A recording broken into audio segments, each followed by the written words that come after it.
Welcome to the Deep Dive. Today, we are really getting into a powerful philosophy. It kind of sits right where, old Stoicism meets modern cognitive science. Yeah, it does. We're focusing on radical acceptance, personal accountability, all boiled down into these two simple phrases, the let them theory, which is really let them and then let me. And the sources you've pulled together, they give us a really comprehensive look. We've got the psychological research, breaking down the theory's underpinnings, Right. real-world examples for stress, relationships, and even a professional book review, looking at it through a leadership lens. So the mission today really is to unpack this core idea. How does stopping that constant effort to control other people, other situations, the let them bit, how does that actually unlock real power and freedom in your own life? That's the let me part. Exactly. It's this fundamental trade-off. You give up the illusion, really, of controlling the outside world. Which is exhausting. Totally exhausting. And in return, you gain actual control over your internal world. It's about freedom from managing, everyone else's drama, their judgments, what they think. Okay, so let's unpack that dual core. The author behind this, of course, had that huge success before with the 5-second rule. Right, the 5, 4, 3, 2, 1 countdown. And that was very much focused inward, wasn't it? On self-mastery, getting yourself out of bed, taking action, even when you're scared. Routining your own habits. Exactly, it's an internal tool.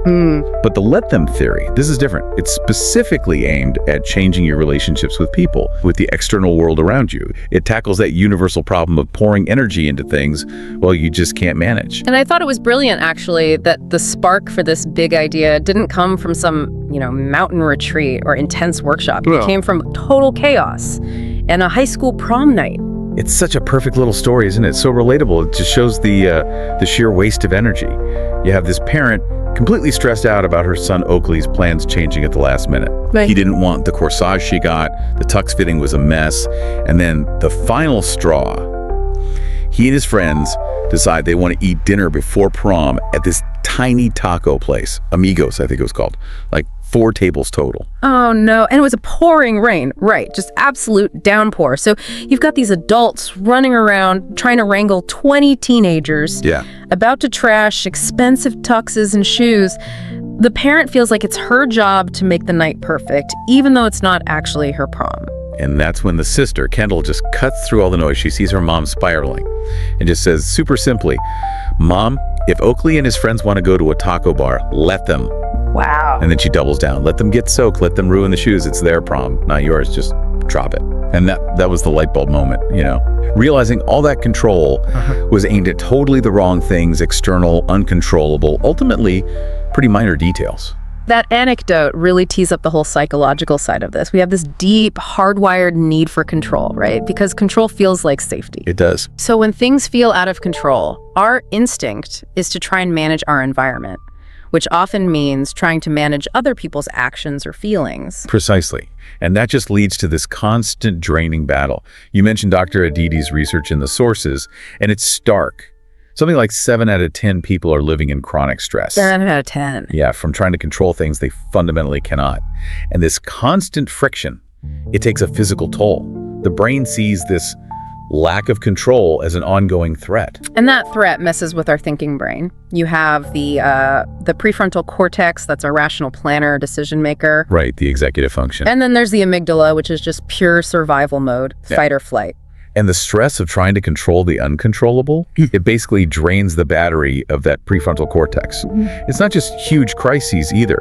The brain treats constant little stresses, bad traffic, the person ahead of you in line being slow, a colleague's annoying habit, as these persistent little threats. Like death by 1,000 paper cuts. Exactly. And that low-grade stress just wears down your rational energy until, boom, the amygdala takes over. And when that happens, forget about being patient or non-reactive or thinking strategically. That ability just flies out the window. You become impulsive, reactive, much less effective. Okay, so using let them is like hitting a reset button on that stress response. Like a circuit breaker, yeah. When you consciously say let them about the slow cashier or whatever it is, you're verbally acknowledging, okay, this is outside my control. You stop fighting it mentally. Right. You conserve that precious prefrontal cortex energy.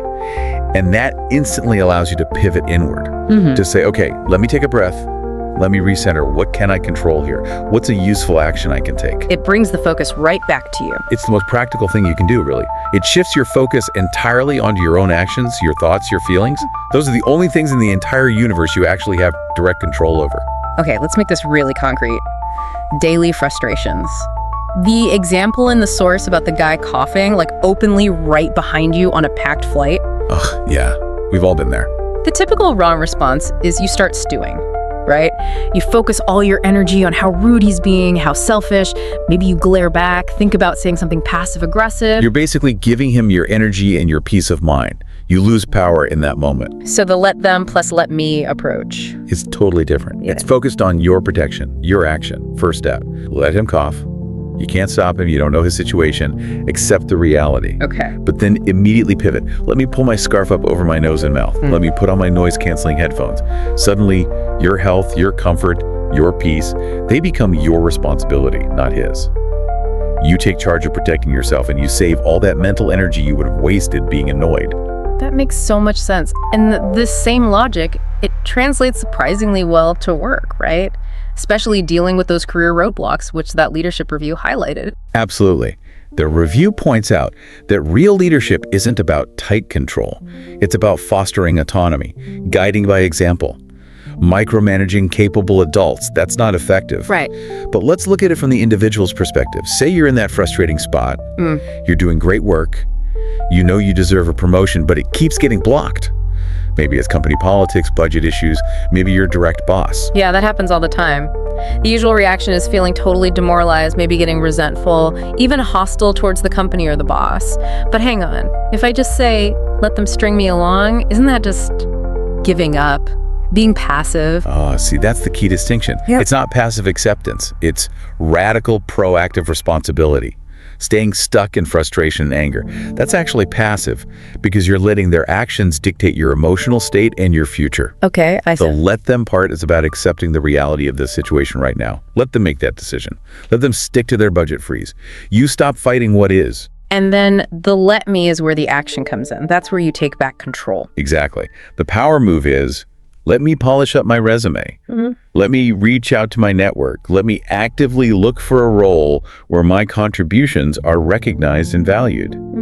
You are responsible for your career path.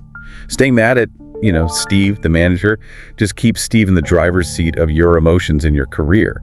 The moment you realize they aren't going to change things for you, you have to. Okay, that reframes it completely. It's about redirecting energy. Precisely. Another huge energy drain you mentioned is that fear of what other people think. It stops so many of us. It fuels procrastination, perfectionism. Oh, definitely. We're constantly editing ourselves, trying to project this perfect image so nobody can possibly criticize us. And the simple, liberating truth the theory offers is, well, people are going to have opinions about you no matter what you do, right? Pretty much. Trying to control everyone's opinion is impossible. Letting that fear dictate your choices just makes you a prisoner. Yeah. The author even shared she waited 2 years to post about her business online. 2 years? Why? She was terrified her friends and family would judge her, thinking things like, oh, who does she think she is now? Or, what a phony. Wow. I bet everyone listening can relate to that on some level. Having ideas or projects just stuck because you're worried about the reaction. And that fear really amps up when we start comparing ourselves to others. I love the way the source material breaks down comparison, torture versus teacher. Yeah, this is such a useful distinction. Comparison is torture. That's when you focus on stuff that's basically fixed. Things you can't change, certainly not quickly, like your height, your bone structure, maybe someone's inherited wealth, or just raw natural talent they were born with. Things you can't really do anything about. Exactly. You can't let me grow 3 inches taller. Yeah. So obsessing over someone else's height, that's just pure self-inflicted pain. It's useless for growth. The rule of thumb is kind of like, if you can't change in 30 seconds, you have to just let them have it. Accept it. Okay, so focusing on fixed things is a dead end. But the flip side, comparison as teacher, that's where the value is. That's the breakthrough. This focuses on things that can be learned or developed. Skills, habits, strategies, processes. If you see someone achieving something amazing, maybe they built a dream home, launched a successful online business, transformed their fitness, you don't look at it with envy. You look at it like a blueprint. Exactly. You see their success as an open source formula. You consciously flip that pang of jealousy into, okay, how do they do that? Let them show the way. You stop thinking their win is my loss and start analyzing the reps, the consistent, often boring background work, the specific steps they must have taken. It turns comparison from something paralyzing into a practical guide for your own action. I love that. Okay, let's shift this powerful framework now to maybe the trickiest area, relationships. Especially dealing with other adults, people we care about. Yeah, this is where emotional maturity and strong boundaries become really crucial. The sources point out something interesting. When adults get upset or stressed or disappointed, they often regress emotionally. They might act like an 8-year-old. Pouting, the silent treatment, maybe storming off. Exactly. And the key insight is, it is absolutely not your job to manage another adult's emotional reaction or tantrum. So the strategy is, see the regression, recognize it for what it is, and let them. Pretty much. The sources suggest a helpful technique. Try visualizing the little kid kind of trapped inside that adult who's acting out. It sounds a bit strange, maybe. No, I get it. It's just your perspective. It does. It helps you swap out those immediate feelings, maybe fear or guilt or even contempt for a bit of compassion. And that makes it way easier to hold your own boundary, to not get sucked into their drama. Let them react however they're reacting, and let me choose to respond with maturity and protect my own peace. That takes practice, I imagine. And for those deeper conflicts, maybe with family, where judgments can feel really personal and run deep, there's this concept of frame of reference, or FOR. That's key for real acceptance. FOR is incredibly powerful. It's basically a tool to step outside your own story for a minute and try to genuinely understand the world through their eyes. What experiences, what fears, what past hurts shape the lens they see things through. Like the example of the mother who seemed totally unimpressed by her daughter's engagement. Exactly. The daughter felt judged, hurt, unsupported, like her mom didn't approve. But when she dug deeper, tried to understand her mom's frame of reference, she realized it wasn't judgment at all. It was actually grief and fear.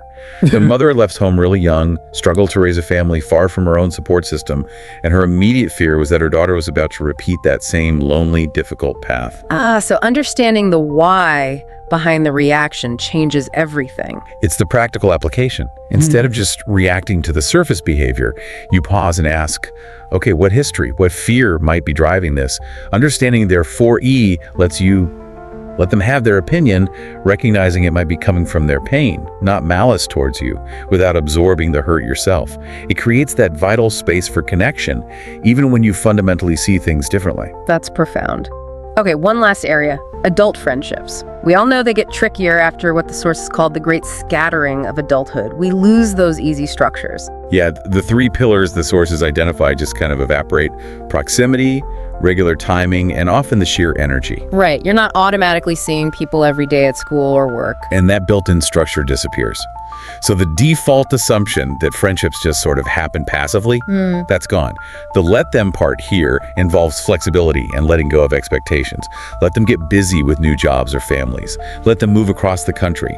Let them not text back immediately. You have to release the demand that they perfectly meet your needs for connection all the time. Because you can't control their lives or priorities, so the let me part must be about taking ownership. Totally. It's about becoming radically proactive. You have to go first. Adult friendship isn't passive. You have to actively create it. Put in the effort. Yeah, it takes real intention. Risking a little awkwardness sometimes. The material talks about starting small. I actually learned the barista's name, Kevin, was it? Knock on your neighbor Mia's door. Join a group. Show up consistently. You have to be the one to initiate, to put in the effort to build that social connection you need. Yeah. You can't control if they'll reciprocate, but you absolutely control whether you reach out. So pulling this all together, the let them theory really isn't about apathy or giving up. It's an active redefining of control, isn't it? It really is. You let go of that draining, often futile struggle to manage the external world, the traffic, other people's moods, the weather. And in exchange, you gain this incredible power, this mastery over your internal world, your choices, your reactions, your energy. Which brings up that ultimate point about agency, doesn't it? Yeah. If you don't consciously use let them, you're essentially handing your power over to every little external annoyance or worry. You let them dictate your state. Exactly. And if you don't actively use let me, well, you're leaving your own goals, your happiness, your future pretty much up to chance, waiting for external circumstances to align. True power is realizing that choice you make, moment by moment, about where you direct your focus and your finite energy. So the life you actually build, the one filled with the relationships you want, the joy, the fulfillment, It all starts with how you choose to show up for yourself, how you prioritize yourself. It really does. Welcome to your let me era. Start acting like the love of your life depends on it. Because in a way, it does.